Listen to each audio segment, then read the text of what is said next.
কোনোভাবেই রেয়াত নয়, বারবার কেন্দ্রের তরফ থেকে জানানো হয়েছে। আর রাজ্যে ক্ষমতায় এসেছে বিজেপি সরকার, অর্থাৎ কেন্দ্র এবং রাজ্যে ডাবল ইঞ্জিন সরকার। অনুপ্রবেশকারীদের ফেরাতে কেন্দ্রের 3D অ্যাকশন সকলের জানা, সে অনুযায়ী কাজও শুরু হয়ে গিয়েছিল। হ্যাঁ, ডিটেক্ট, ডিলিট, তারপর এবার ডিপোর্টের অ্যাকশন। বাংলাদেশিদের ফেরানোর তোড়জোড়। কতজন বাংলাদেশিকে ফেরানোর তোড়জোড়, এখনো পর্যন্ত কি আপডেট পাওয়া যাচ্ছে, কিভাবে হবে এই অভিযান? মৈত্রেয়ী রয়েছে আমার সঙ্গে। মৈত্রেয়ী, শোনিয়ে দেখো, এখনো পর্যন্ত বিদেশ মন্ত্রকের তরফ থেকে যেটা জানা যাচ্ছে যে 2860 জনেরও বেশি অনুপ্রবেশকারী, যাদেরকে বাংলাদেশি বলে মনে করছে ভারত সরকার, তাদেরকে তাদের সমস্ত তথ্য বাংলাদেশ সরকারের কাছে পাঠানো হয়েছে তাদের নাগরিকত্ব খতিয়ে দেখার জন্য। এবং নাগরিকত্ব খতিয়ে দেখার পর তাদেরকে রিপোর্ট করা হবে বলে বিদেশ মন্ত্রকের তরফ থেকে জানানো হয়েছে। বিদেশ মন্ত্রকের তরফ থেকে এটা স্পষ্ট করে দেওয়া হয়েছে যে কোনো অনুপ্রবেশকারী কোনোভাবেই ভারতের মধ্যে থাকতে পারবেন না তারা, এবং সেই অনুপ্রবেশকারীদেরকে একেবারে নিয়ম মেনেই রিপোর্ট করা হবে।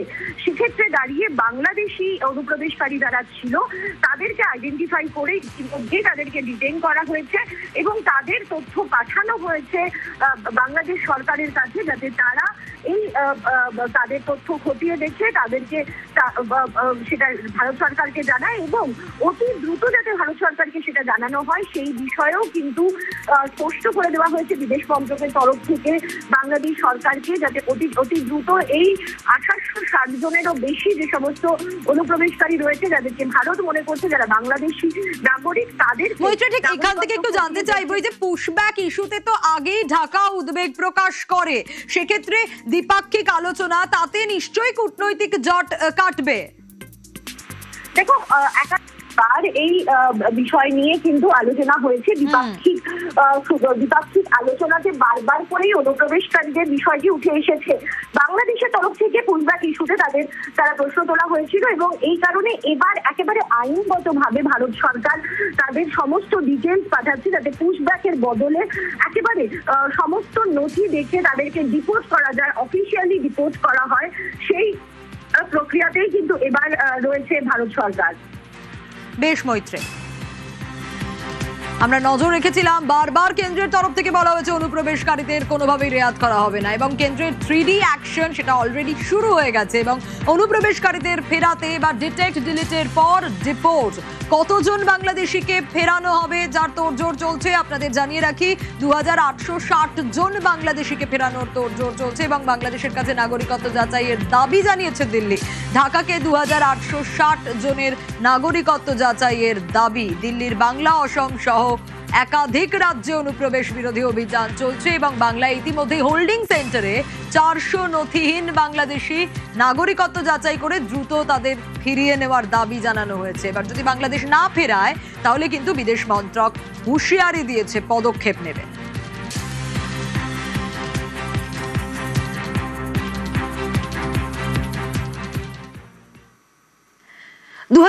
সালে সিএএর বিরোধিতায় অশান্তি দেখা গিয়েছিল মালদা, মুর্শিদাবাদে একের পর এক ট্রেন, বাসে অগ্নিকাণ্ডের মতো ঘটনা।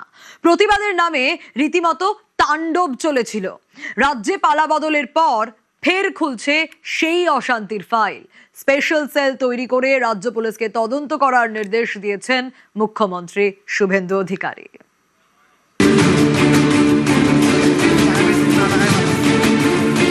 2019 সালের ডিসেম্বর নাগরিকত্ব সংশোধনী আইনের প্রতিবাদে নজিরবিহীন অশান্তি, প্রতিবাদের নামে তাণ্ডব। আগুন জ্বলে বাংলা সীমান্তবর্তী 2 জেলা মালদা এবং মুর্শিদাবাদে। আগুন ধরিয়ে দেওয়া হয় একের পর এক ট্রেনে। তাণ্ডবের আগুনে পুড়ে যায় একাধিক রেল স্টেশনও।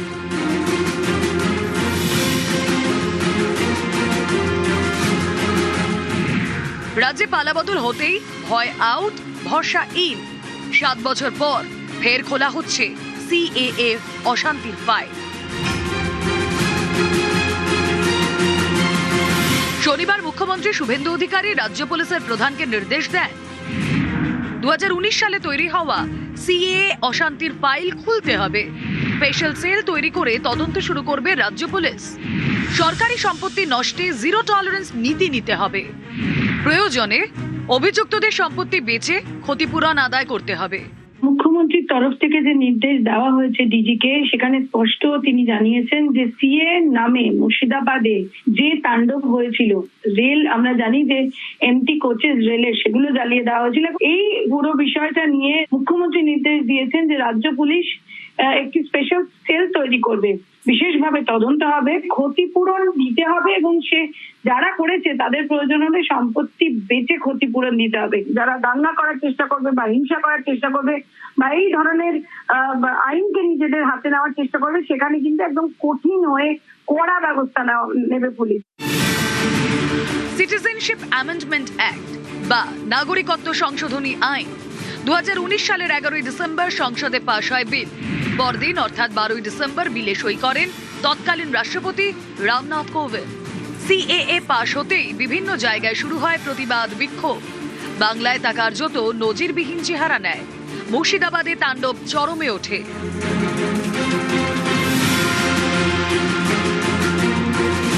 একের পর এক রেল স্টেশনে চলে ভাঙচুর, আগুন লাগিয়ে দেওয়া হয় স্টেশন টিকিট কাউন্টারে। একাধিক ট্রেনেও আগুন ধরিয়ে দেয় আন্দোলনকারীরা। জাতীয় সড়কেও চলে তাণ্ডব, পুড়িয়ে দেওয়া হয় একের পর এক বাস।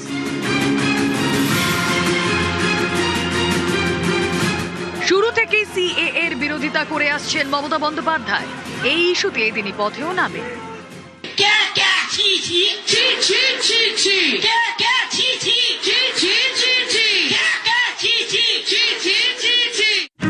মমতার প্রতিবাদ, রাজ্যে বেনজির অশান্তি।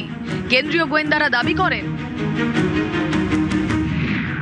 মুর্শিদাবাদের ঘটনায় বহিরাগত যোগ রয়েছে। অশান্তির সলতে পাকানোর কাজ চলছে সীমান্ত সংলগ্ন এলাকায়। বাংলাদেশ থেকে লোক এনে তাণ্ডব চালানো হয়েছিল, তাদের সাহায্য করেছিল স্থানীয়দের একাংশ। মুর্শিদাবাদের এই ঘটনায় বারবারই অভিযোগের আঙুল উঠেছে তৎকালীন তৃণমূল সরকারের দিকে। অভিযোগ, প্রথমে অশান্তি নিয়ন্ত্রণে আনার চেষ্টা করেনি তার সরকার, ফলে পরিস্থিতি হাতের বাইরে বেরিয়ে যায়। তারপর যখন তদন্ত শুরু হয় তখনও সেই তদন্তে গাফিলতির অভিযোগ ওঠে রাজ্য পুলিশের বিরুদ্ধে। এরপর 7 বছর কেটে গিয়েছে, রাজ্যে ক্ষমতার হাত বদল হয়েছে, ফের ফাইল খুলছে সিএএ অশান্তি।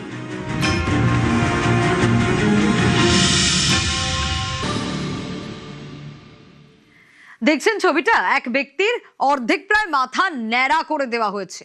কেন? ইনি তৃণমূল নেতা, যার মাথা ন্যাড়া করা হয়েছে, দুর্নীতিবাজ। অভিযোগ অন্তত এই নেতার বিরুদ্ধে, তাই সরকারি প্রকল্পে দুর্নীতির অভিযোগ। এবং বিগত বছরগুলোতে যখন তৃণমূল ক্ষমতায় ছিল, তৃণমূল নেতারা একের পর এক দুর্নীতি করেছেন বলে অভিযোগ। হাওড়ার শ্যামপুরে অভিযুক্তকে ন্যাড়া করলেন এলাকাবাসীরাই, কারণ এলাকাবাসীদের চরম ক্ষোভ। সন্তু রয়েছে আমার সঙ্গে। সন্তু, এই ছবিও স্পষ্ট করে বলছে যে কি পরিমাণ দুর্নীতি করেছে, যে কারণে সাধারণ মানুষের ক্ষোভ এই পর্যায়ে যে সরকার বদল হতেই মাথা ন্যাড়া করে দিয়েছে এলাকাবাসী এই দুর্নীতিবাজ তৃণমূল নেতার। একদমই শ্যামপুরের আমরদহ গ্রাম পঞ্চায়েতের সন্ন্যাসী মান্না, তার বিরুদ্ধেই কিন্তু এই যে দাপুটের তৃণমূল নেতা, তার বিরুদ্ধেই কিন্তু একাধিক অভিযোগে আজকে তার বাড়ি ঘেরাও হয়। তার বাড়ি থেকে মূলত দেখা যায় যে গ্রামের একাধিক মানুষের হচ্ছে ব্যাংকের পাসবই, জব কার্ড, আধার কার্ড উদ্ধার হয়। তারপরেই কিন্তু কার্যত ক্ষোভে ফেটে পড়েন স্থানীয় বাসিন্দারা। তাকে নিয়ে এসে কার্যত ন্যাড়া করে জুতোর মালা পরিয়ে, কোমরে দড়ি পরিয়ে সারা গ্রাম ঘোরানো হয়। এরপরই কিন্তু শ্যামপুর থানার পুলিশ ঘটনাস্থলে আসে। সন্তু, এই জব কার্ড গুলো তো সাধারণ মানুষের কাছে থাকার কথা, যাদের প্রয়োজন, এটা তার বাড়িতে কি করছিল? এটাই তো স্থানীয় বাসিন্দাদের প্রশ্ন। সেই স্থানীয় বাসিন্দাদের প্রশ্ন যে জোর করে এইসব কার্ডগুলো বা জব কার্ডগুলো তাদেরকে আটকে রাখা হতো, তাদেরকে কাটমানি এর থেকে নেওয়া হতো এবং আবাস যোজনা বাড়ি দেওয়ার জন্য এই নেতাকে কাটমানি দিতে হতো। তবেই কিন্তু এলাকায় যে সরকারি প্রকল্প, সেই প্রকল্পের সুবিধা পাওয়া যেত। এমনটাই কিন্তু স্থানীয় বাসিন্দারা বলছে। দীর্ঘ যে ক্ষোভ, সেই ক্ষোভেরই আজকে বহিঃপ্রকাশ হয়েছে, এমনটাই কিন্তু স্থানীয়দের দাবি। ওই তৃণমূল নেতাকে কিন্তু ন্যাড়া করে জুতোর মালা পরিয়ে, কোমরে দড়ি বেঁধে সারা গ্রাম কিন্তু ঘোরানো হয়েছে। এরপরে কিন্তু শ্যামপুর থানার পুলিশ এসে সন্ন্যাসী মান্নাকে উদ্ধার করে। একেবারেই মানুষের চরম ক্ষোভ, তা বলার অপেক্ষা রাখে না। বেশ,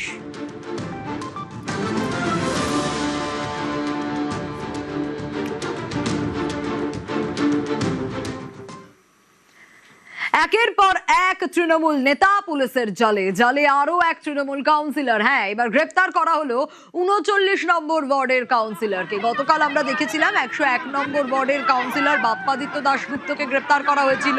এবার কলকাতার ৩৯ নম্বর ওয়ার্ডের কাউন্সিলর, তাকে গ্রেপ্তার করা হলো ২০২৩-এর পক্সো মামলাতেই ধৃত জসিম উদ্দিন। আরো ডিটেল আপডেট নেওয়ার চেষ্টা করি, প্রীতি রয়েছে আমার সঙ্গে। প্রীতি, দেখো 2023 সালে এই 39 নম্বর ওয়ার্ডের তৃণমূল কংগ্রেসের কাউন্সিলর মোহাম্মদ জসিম উদ্দিনের বিরুদ্ধে পক্সো মামলায় একবারে অভিযোগ হয় এবং তারপরে তার সাগরেদদের বিরুদ্ধে অভিযোগ হওয়ার পরে ১-২ গ্রেফতার হয়েছিল।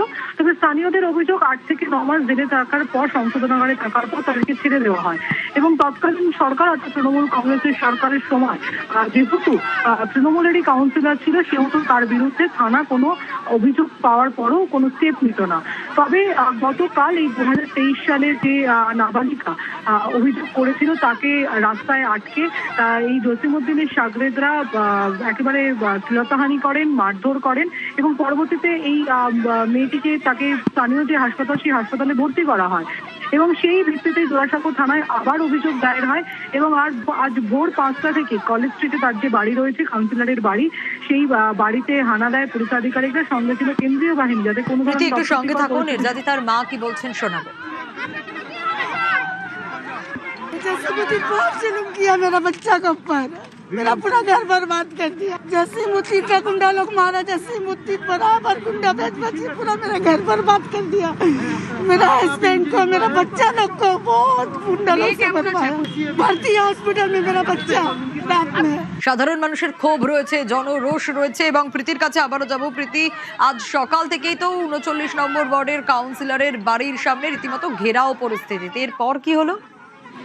দেখো 5টা থেকে পুলিশ আধিকারিকরা তারা পৌঁছে গিয়েছিলেন। এই জসিম উদ্দিনের বাড়িতে মূলত গেটে 3টি তালা ছিল, সেই তালা কোনোভাবেই খুলতে পারছিলেন না পুলিশ আধিকারিকরা। পরবর্তীতে চাবিওয়ালাকে ডেকে সেই তালা খোলা হয় এবং অন্যদিকে যে ছবি আমরা দেখতে পেলাম, যে স্থানীয়রা যারা দীর্ঘদিন ধরে এই জসিম উদ্দিনের নামে থানায় অভিযোগ দায়ের করেছিল কিন্তু কোনো সুরাহা হয়নি, তারা কিন্তু একেবারে রাস্তায় বেরিয়ে আসে। তাদের হাতে ডিম ছিল এবং মুখের স্লোগান চোর চোর, এবং তারা বলছিলেন যে অবিলম্বে তাকে যেন গ্রেফতার করা হয়। দীর্ঘদিন ধরে অনেক উৎপাত করেছেন এই কাউন্সিলর এবং পরবর্তীতে আমরা দেখলাম প্রায় 7 ঘন্টার চেষ্টার পর পুলিশ সাকসেসফুল হয় এবং সেখানে দাঁড়িয়ে 7 ঘন্টা পর 3টি যে তালা, সেই তালা খুলে নিয়ে এসে কাউন্সিলর জসিম উদ্দিন তাকে প্রথমে আটক করা হয়, তারপরে গ্রেফতার করা হয় আর কিছুক্ষণ পর তাকে ব্যাংশাল কোর্টে তোলা হবে।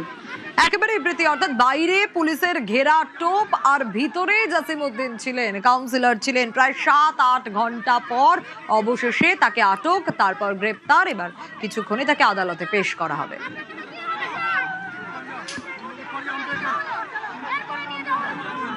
দুটো চাবি আমি করলাম। দুটো চাবি করলেন? হ্যাঁ, দুয়ারে লক করলাম না, ওটা লোক খুলছে। কটা লক ছিল আর কটা চাবি খুলেছেন? আর 3টা লোক ছিল। আর চাবি খুলে দুটো খোলা হলো। আর একটা কি হলো যেটা বাকি রয়েছে? ওটা লোক খুলতে তো जो अंदर থাকে।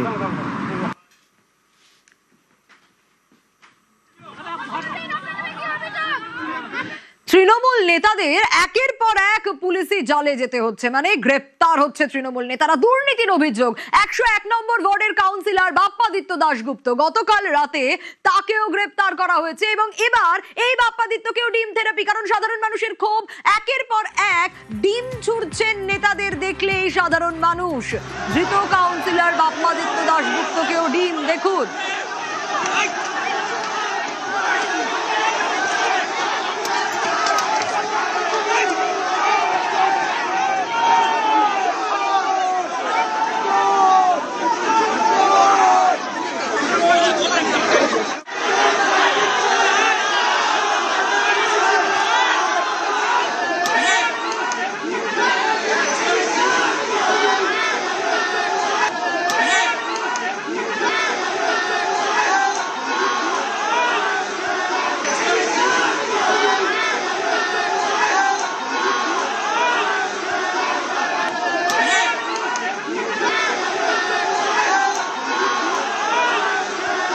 সাধারণ মানুষের ক্ষোভ দেখুন, কি অবস্থা। বাপ্পাদিত্য দাশগুপ্তকে লক্ষ্য করে ডিম ছুড়ছেন এলাকাবাসী। সুদীপ্ত রয়েছে আমার সঙ্গে। সুদীপ্ত, অভিষেক বন্দ্যোপাধ্যায় যেদিন সোনারপুরে গেলেন সেদিন থেকে এই ডিম ছোড়া শুরু হলো দেখা গেল। মানুষের ক্ষোভ বিভিন্ন জায়গায়, যেখানে একটা ট্রেন্ড সেট হয়ে গেল কোথাও রাগের বশে মানুষ তৃণমূল নেতাদের লক্ষ্য করে ডিম ছুটতে থাকছেন। হ্যাঁ, এই কাউন্সিলর বাপ্পাদিত্য গ্রেপ্তার হওয়ার পর তিনিও বাদ গেলেন না।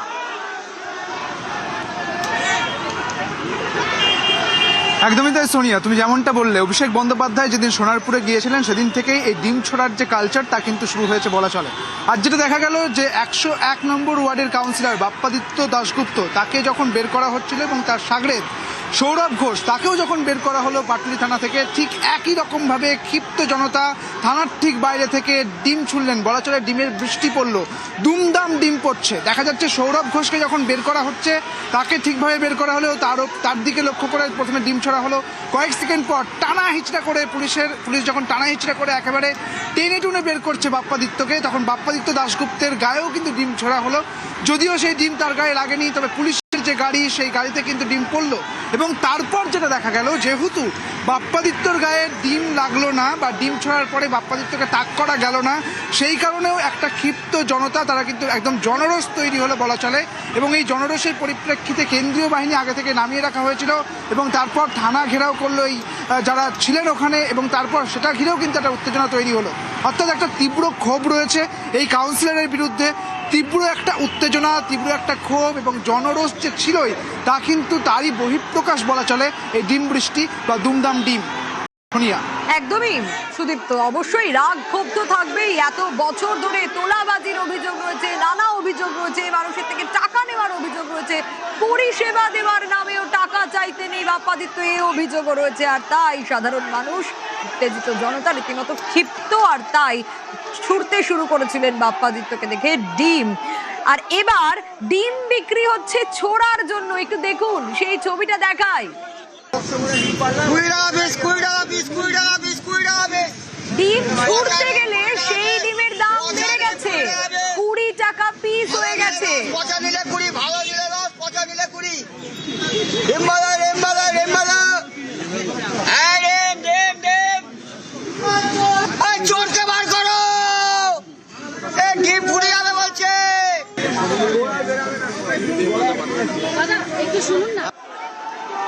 ডিম খেলে যে দাম দিতে হবে, ডিম ছুড়তে গেলে কোথাও গিয়ে আরো বেশি দাম নেওয়া হবে। কারণ এখন বোধহয় ডিম ছোড়াটাই বেশি হচ্ছে। পরপর যেখানে সেখানে যখন তখন সাধারণ মানুষ রাগের বশে ডিম ছুড়তে থাকছেন। কোথাও গিয়ে ডিম থেরাপি চলছে রাজ্য জুড়ে।